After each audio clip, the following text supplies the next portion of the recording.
الحمدللہ وحدہ لا شریک لہ والصلاۃ والسلام علی من لا نبی بعد۔ دوسرا پارہ، اس میں سب سے پہلے تحویل قبلہ کو بیان کیا ہے۔ حضور اکرم صلی اللہ علیہ وسلم مکہ مکرمہ سے مدینہ منورہ تشریف لائے ہیں، تو تقریباً 16 ماہ تک آپ نماز بیت المقدس کی طرف منہ کر کے ادا فرماتے رہے۔ حکم آ گیا کہ قبلہ تبدیل ہو گیا ہے، تو حضور اکرم صلی اللہ علیہ وسلم نے پھر بیت المقدس کی بجائے کعبہ کی طرف منہ کر کے نماز ادا فرمانی شروع کر دی۔ تو تحویل قبلہ کا معنی ہے قبلے کا تبدیل کر دینا۔ اس کی حکمتیں ہیں، کچھ ہمارے علم میں آتی ہیں، کچھ علم میں نہیں آتی۔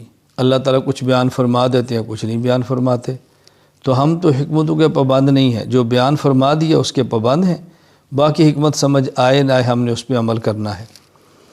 تو حضور اکرم صلی اللہ علیہ وسلم کا جو قبلہ تبدیل ہوا، پارہ نمبر 2 کے شروع میں اس کا ذکر کیا گیا ہے۔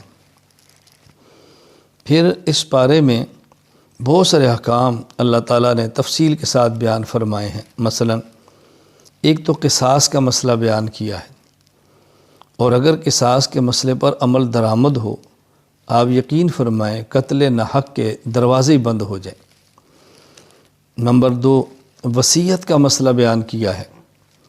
اگر وصیت پر عمل کر لیا جائے اور وصیت کو سمجھ لیا جائے تو بہت بڑا ایک خاندان کا مسئلہ حل ہو جاتا ہے۔ وصیت کس مال میں کرنی ہے، وصیت کن کے لیے کرنی ہے، یہ تفصیلی احکام ہیں، لیکن قرآن کریم میں پارہ نمبر 2 میں وصیت کا مسئلہ بیان فرمایا۔ نمبر 3، جہاد کا مسئلہ بیان کیا۔ یہ بات ذہن نشین فرما دیں، فرما لیں کہ شریعت کی اصطلاح میں، شریعت کی زبان میں جہاد نام ہے قتال فی سبیل اللہ کا۔ اگر کسی اور حکم شرعی پر لفظ جہاد کا استعمال ہوا ہے تو وہ لغت کے اعتبار سے ہے، شریعت کی اصطلاح نہیں ہے۔ اللہ تعالیٰ نے مجاہدین کو دیگر تمام اعمال کرنے والوں پر فضیلت عطا فرمائی ہے۔ جہاد شریعت کا بہت اہم مسئلہ ہے، تو جہاد اور قتال کو بیان فرمایا۔ نمبر 4، مرتدین کی سزا کو بیان فرمایا کہ جو شخص مومن ہے پھر وہ ایمان کو چھوڑ دیتا ہے اور کافر ہو جاتا ہے، مرتد جس کی سزا قتل ہے، تو مرتد کی سزا کو بیان فرمایا۔ یہ بات ذہن نشین فرما لیں کہ مرتد کو سزا دینا یہ ہر آدمی کے اختیار میں نہیں ہے کہ جس کا جی سے اٹھ کے مرتد کو گولی مار دے یا قتل کر دے۔ فی الحال میں اس کے تفصیلی احکام بیان نہیں کر رہا، خلاصہ بیان کر رہا ہوں کہ مرتدین کی سزا کا ذکر فرمایا۔ نمبر 5، عورت کے ساتھ حالت حیض میں ہم بستری کرنا ناجائز اور حرام ہے، اس کو بیان فرمایا۔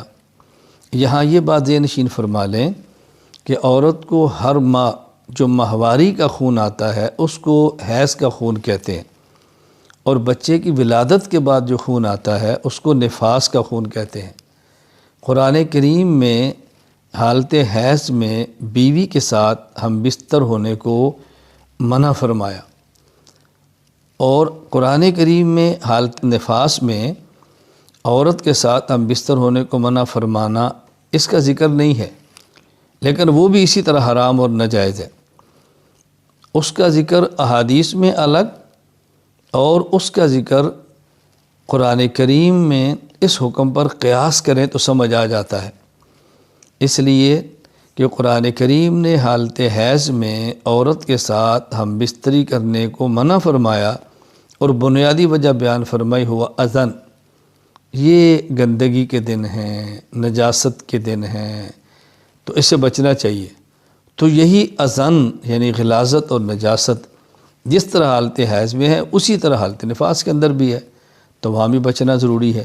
تو حیض کی حالت میں عورت سے ہم بستری کرنا جائز نہیں ہے، اس سے منع فرمایا۔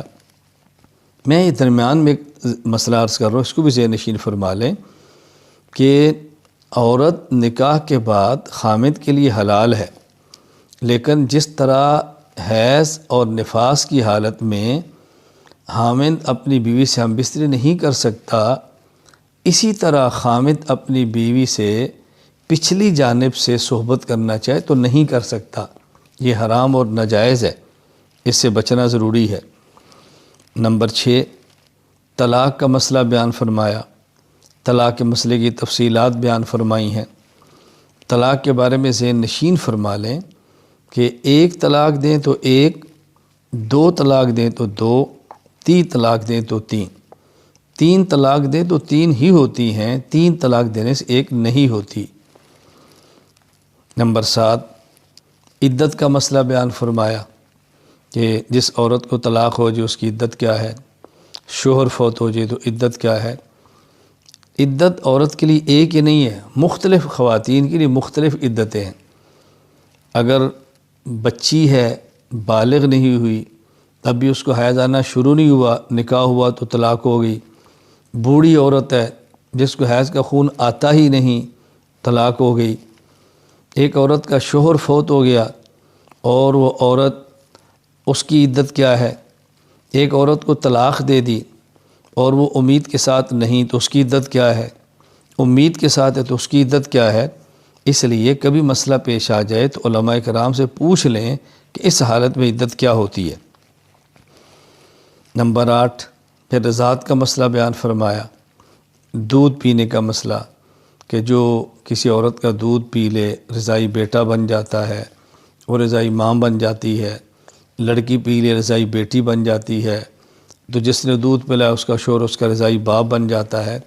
یہ بھی ذہن نشین فرما لیں کہ نسب کے ساتھ رشتے حرام ہوتے ہیں تو رضاعت کی وجہ سے بھی رشتے حرام ہوتے ہیں، لیکن اس کی تفصیل معلوم کر لیں جب بھی ضرورت پیش آئے۔ اس پارے کے آخر میں اللہ تعالیٰ نے حق کے نمائندے طالوت اور باطل کے نمائندے جالوت، ان کا واقعہ بیان کیا۔ جالوت کے پاس طاقت بھی ہے، کثرت بھی ہے، فوج بھی ہے۔ حضرت طالوت کے پاس طاقت بھی کم ہے، فوج کم ہے، باوجود اس کے اللہ تعالیٰ نے کو فتح عطا فرمائی، اور قرآن کریم نے ضابطہ بیان فرما دیا، کم من فئۃ قلیلۃ غلبت فئۃ کثیرۃ باذن اللہ۔